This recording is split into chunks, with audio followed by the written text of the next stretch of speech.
hello everybody. Welcome back to the Patreon podcast.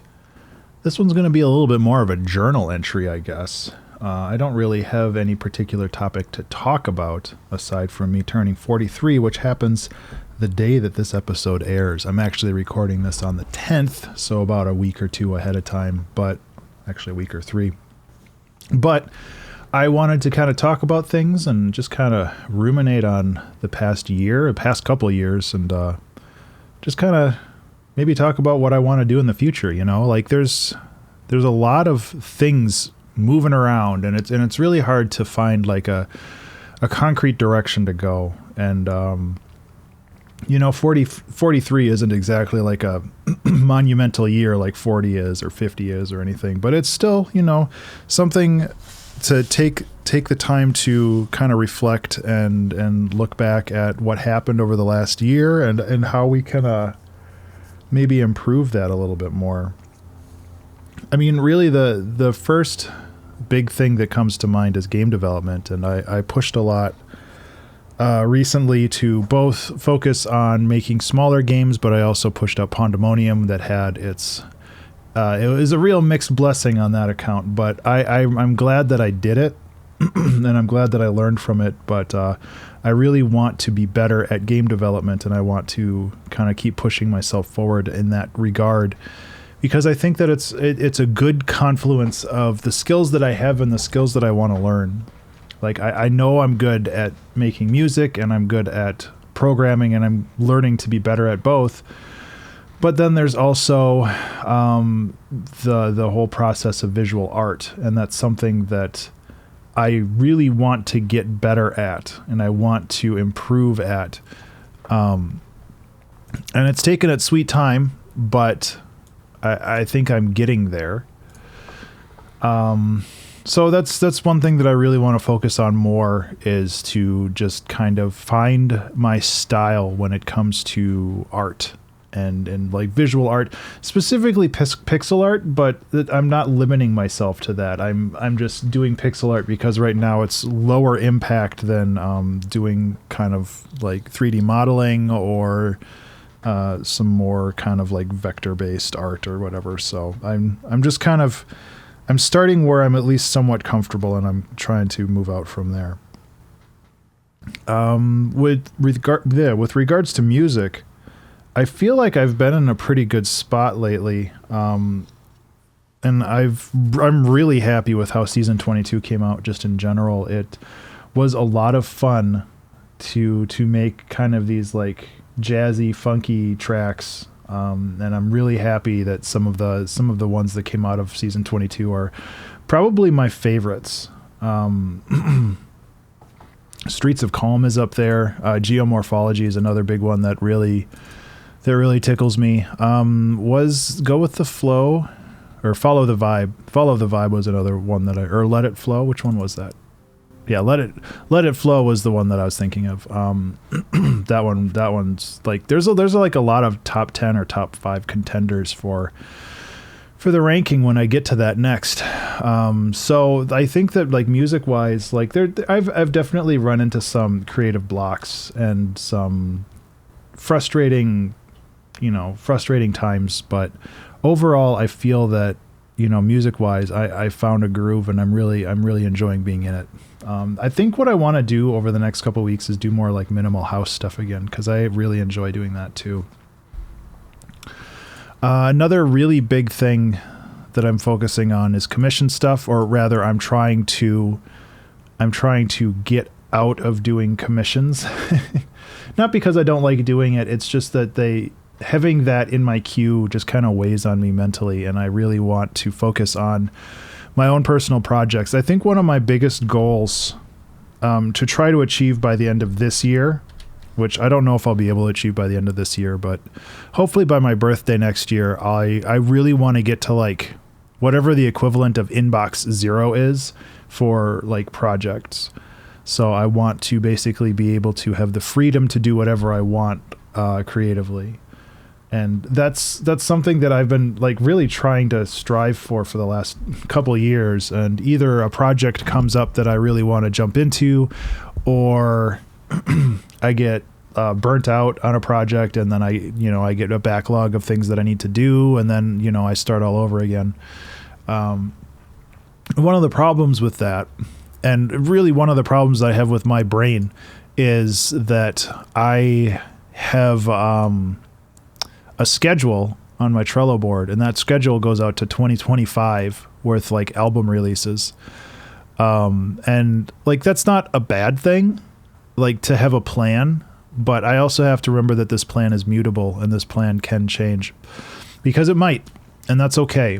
But I think that having this plan for album releases is really nice, but it's also really it's kind of paralyzing, because I feel that these are all things that I need to do and that I need to work on, and then I don't really focus on thinking of new things. I just work on the old things, and I want to continue to innovate and grow and evolve over time.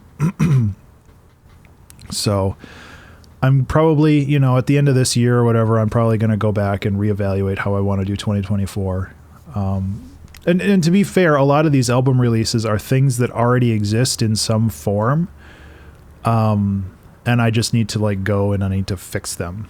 So like the 2-hour track challenge albums, all of those seasons, like up to 22 are done, but the next one on my list is releasing season 17. So like I have such a big backlog of these seasoned albums, and really like all I do is go back and I remix them and I clean them up and I make them a little bit more uniform, and then I ship them out. So it's not that big of a deal, but it's also, a good week's worth of effort or whatever. And then there's always the National Solo Album Month, and there's the Community Remix Album, which is actually starting pretty soon for 2023.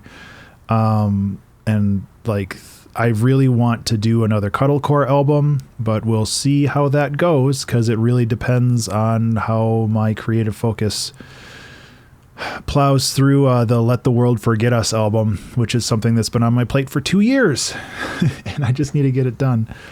So yeah, like there's so many things that I want to do, and I definitely have the time and the motivation to do them, but it's just like, I want to get to a point where I finish a project and I can just like kind of hand pick what I'm excited to do next, rather than having this release schedule or this other thing. And, sometimes I feel that I really just want to do something chill, like make a simple little game, or work on like a tiny album or something, or maybe even try doing something completely offline, like do some more woodworking and learn how to construct, functional, like a flower bed or whatever. Like there's so many things that I want to try to do, and I want to make sure that I have the time and energy to do them, because it could be so easy to just like let all that slip by.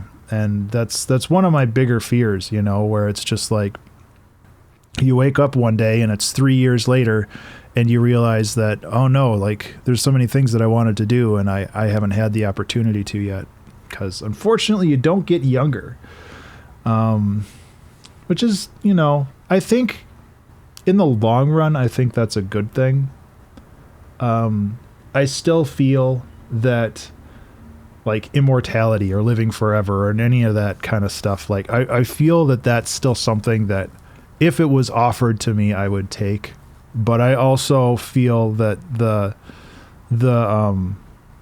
not pressure, but the obligation to make stuff in the limited time you have is a really valuable gift too. So it's really hard for me to say. Like I used to be like, if you asked me that 2 years ago, I'd be like, live forever, like windmill slam that down, that's what I want. But these days it's like, what? If I have a limited amount of time, it makes me focus and it makes me work a little harder, because I've been realizing that one of the very, very few benefits of going back into the office is that it makes my time at home limited. And with limited time at home, I feel like I am more efficient with how I approach and resolve some of the tasks that I have at home, whether they're creative or whether they are, whether they're just like, home repairs or improvements. So I think that having that, that separation and that time pressure is a good thing. and I want to embrace that as best I can. So yeah, I don't know, like my personal life over the last year, I don't really get into it that much, but things have been okay. Like there's been some kind of scary family stuff for like health issues, not for me personally, but like extended family. And you know, that sucks. Things are okay now, but they're still kind of up in the air for a lot of different ways. And for me personally, like a year ago, almost a week ago today, for the time of recording, I think it was April 14th or 18th or somewhere around there. That's when I had my procedure to remove the kidney stone, which was like a really transformative experience for me as well. Because like I had never really been under kind of any kind of general anesthetics before, and the kind of not necessarily fear, but the existential dread of being like switched off. Just like you breathe some gas and then all of a sudden it's 6 hours later and you don't remember anything. And that's like existentially really terrifying for me. And I don't know, like it kind of changed me in some ways, and for the better, I feel, where it's just like, you know, we're all here for a limited amount of time, and you know, one of these times you're just going to get switched off for good because it's not like medically induced. I don't know. I'm not trying to be a downer with this episode, but it's like, you know, it's your birthday. That's kind of what you're thinking about, you know? And I know I have like tons of years left. Like one of the things that I say is that, like, you don't really become an adult, a person, until you're like in your 20s, like when you start figuring yourself out. And even then it's still very tenuous.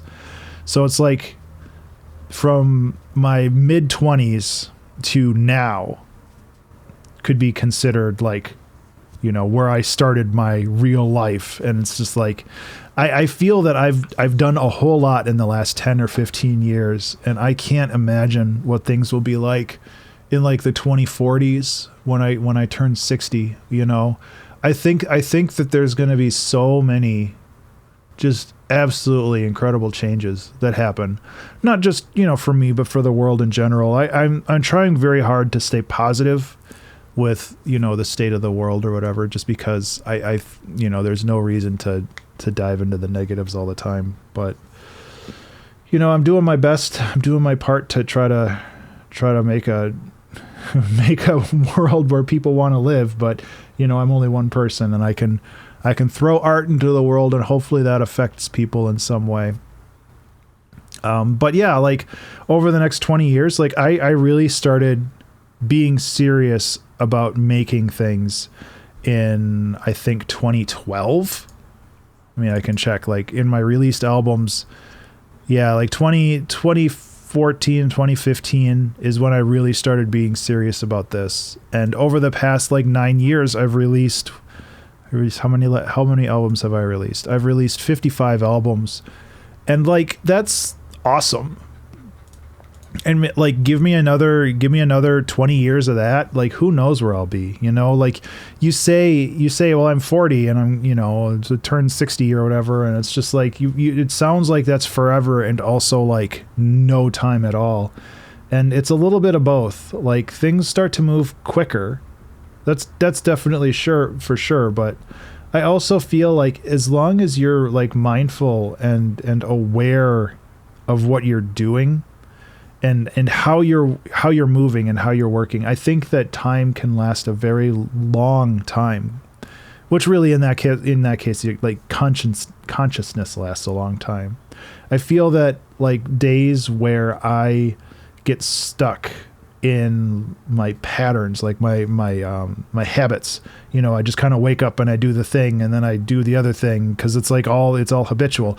Those are the days that just kind of evaporate from me. But when I am, you know, waking up, I have a big list of projects today. Like I'm ripping out baseboards around the house because I'm replacing some of those, and I have to record this podcast and maybe another one. And then I have to call the trash company because they stopped picking up my garbage for some reason. And like all of these little things that it allows me to bounce around. And because of that, it gives me the feeling that these days last so much longer. And I think that that's really cool. And I think that that's something that I want to embrace more, where like, I think that, you know, feeling like having a long, fulfilling day is something that is something that I want to focus on a little bit more, and try to be more aware and mindful, and just kind of approach life that way.